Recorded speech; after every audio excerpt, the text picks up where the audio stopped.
Hello everyone, it's TJ Herbert from Bo-Mer Plastics. We would like to wish you all a happy and safe holiday season, and we hope you enjoy your time with your family and friends. This peek behind the scenes is going to be pretty short and sweet, as the process to produce this tray is well short and sweet. Let's go take a look. There isn't a job here at Bo-Mer that is exactly the same as another.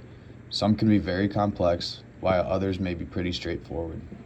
To produce this tray, we start with a flat sheet of custom extruded material, which is set into a rotary thermoforming machine and then is die cut to its finished size. This specific rotary machine has 4 separate stations, which increases our productivity. As one sheet is being loaded, one is in the staging position, one is being heated, and another is being formed. Setting up a rotary machine takes longer than a single station machine, however the cycle times are much faster. This job is set up as a 2-up mold, which means we get 2 trays per cycle.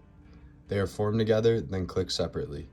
Once the trays are die cut, they are then stacked, packed in a box, and shipped out to the customer.